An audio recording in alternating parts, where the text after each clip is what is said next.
Star Wars is in a very sad state right now after the flop that was Mandalorian and Grogu at the box office.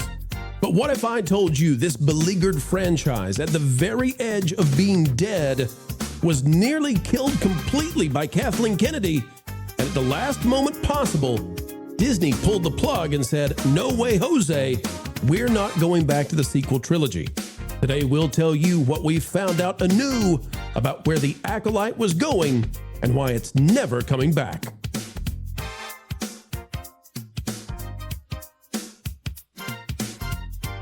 Hello, ladies and gentlemen. Welcome again. Yet again, friends, come near, because we're going to tell you what was almost taken from our dear Star Wars fans.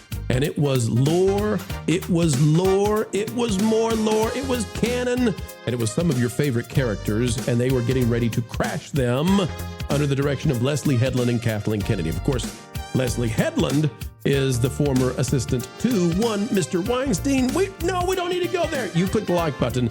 Here we go. Star Wars Holocron has this one. They're begging, ladies and gentlemen, please bring back the Acolyte. Please, I want to be in the Acolyte. Season 2. It's not going to happen. I'll show you why. The Acolyte star Manny Jacinto on what he would say if Lucasfilm co-president Dave Filoni asked him to return as the Stranger. Of course, you know him as Emo Ren. He says, "Oh yeah, I mean, there is no stranger without Leslie Headland." What do you mean? "Oh yeah, I mean, there is no stranger without Leslie. They just wanted to know if you would come back." And then he goes on all this rant. Why did he go on the rant? Folks, hang tight. I'm going to show you, and I'm going to show you why they'll never bring back the Acolyte. I don't care if you got 500 people to sign on to your little petition. It's not going to happen. Over on Collider, let's just go to the article. Adam Blevins is writing this. The Acolyte's Manny Jacinto officially breaks silence on the Stranger's return under Dave Filoni. Star Wars fans have been treated to a few exciting projects this year, starting with the latest animated Disney Plus series, Maul Shadow Lord. The show was a hit with critics and audiences, earning near-perfect review scores and a Season 2 renewal. Then you got Mandalorian and Grogu as the lowest grossing Star Wars movie in history. Okay. All right, well, there have been plenty of Star Wars shows on Disney Plus that have made the franchise more accessible. Yay, because Star Wars wasn't accessible enough. Give me a break. It was the biggest franchise on the planet. It was the most accessible thing out there.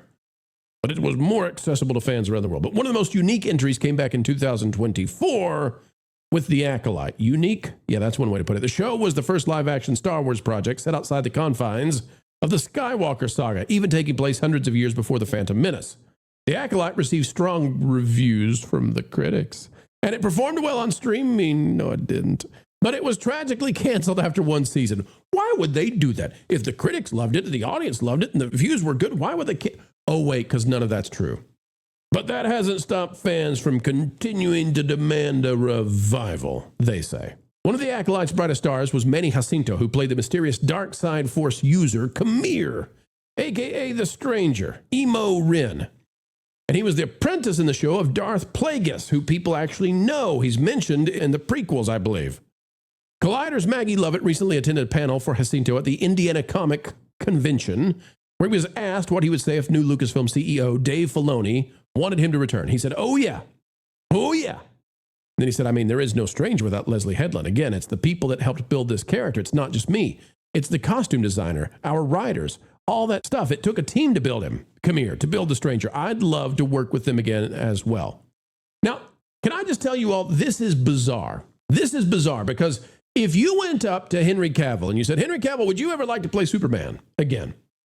It is unlikely that he would tell you, "Well, yes, but only if I get to play Superman and whoever, whatever name does it with me." It would be bizarre if you said, "Hey, Chris Pratt, would you ever play Star-Lord again?" He said, "Well, only if James Gunn is doing it." Well, you wouldn't do it if the Russos called you and said, "Would you do a cameo in the next Avengers movie?" No, I wouldn't do that. Not unless James Gunn's there. But that's what Manny is saying about Leslie. Now, why is he doing that? Well, because she's begging. And he knows she's begging. She's begging, "Please, please, I don't have any work anymore. Please let me make Season 2 of The Acolyte. I know Star Wars has crashed. I know the franchise has died. I know that not even Jon Favreau can resurrect this thing anymore. The sequels killed it. But please give me a job." Ben Travis is writing this on Empire. The Acolyte creator Leslie Headland would still want to do a season 2 after Disney Plus rechart. Oh, wait a minute. They think that it recharted. Disney recommended The Acolyte on their little list that they curate before Mandalorian Grogu came out. It didn't rechart. It's nowhere on Nielsen. It's not real. That's so funny. They believe that. Anyway, okay. Well, here's Leslie. Leslie said, I would still want to do it. Absolutely. As more people discover it, I think people may want to see some form of the story come back. While a chapter of the story closed at the end of the season, Headland is clear on where she wanted to go next. And here's the reason they won't ever do this. This is why they pulled the plug besides the ratings. We did have a lot of stuff that we wanted to explore, including tying in lore to the sequels, getting into exactly who Manny's character is, his connection with Vernestra, his connection with Plagueis, then his connection with other sequel established things. Now, folks, we've talked about that a little bit in the past, but it's time to break this wide open.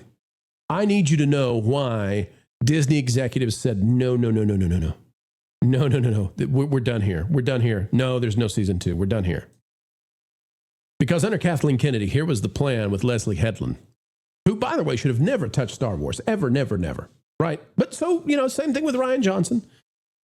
Comicbookmovie.com is reporting this. It came out a few days ago. We're just now catching up with this. Josh Wilding has done a phenomenal work here. Star Wars The Acolyte Season 2 was set to address some unanswered questions from the sequels. What were those questions? Well, comicbookmovie.com is telling us, and this is why Disney had no choice but to say no. And this is why Leslie is begging, and they're saying no. And this is why, the guy who plays Khmer is saying, please, and I want Leslie too. And they're saying no. Disney canceled The Acolyte after its first season, prematurely ending a Star Wars story, sure, that looked set to fill in some huge gaps in the franchise's history. What were those? Among them were Darth Plagueis' backstory. Now, if you know what that means, if they get into that, they're going to change the nature of the Sith and all this kind of stuff, and they're going to screw it up. They're going to screw it up. Like, don't let them get into the backstory of Darth Plagueis, because that's going to lead straight into the Emperor. Don't let them do it. What else were they going to do? How Anakin Skywalker was conceived through Force manipulation. They were going to retcon Anakin. They were going to screw up Anakin and make him be sort of a Force, folks, cover your children's ears. I'll have to say this, a Force bastard. They're going to make him be an abomination of the Force. He was conceived through Force manipulation. They were going to screw with Anakin. Oh my gosh. And the formation of the Knights of Ren. Who cares? Nobody cares about the Knights of Ren. Nobody. This is why they were denied a season 2. Even Dave Filoni knows you can't do this. My, oh my.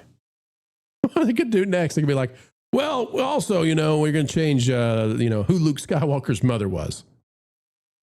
Okay, why not? Okay, you guys do what you want to do. Have fun with it, right? So, folks, that's why The Acolyte, they can beg, they can plead. We know now where this was going, and it was going to be the destruction of the male characters yet again, right? Plagueis on the evil side.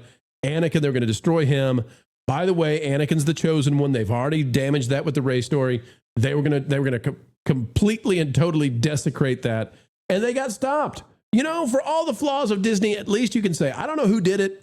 I don't know if it was Bergman. It probably was Bergman. I mean, probably not Dana.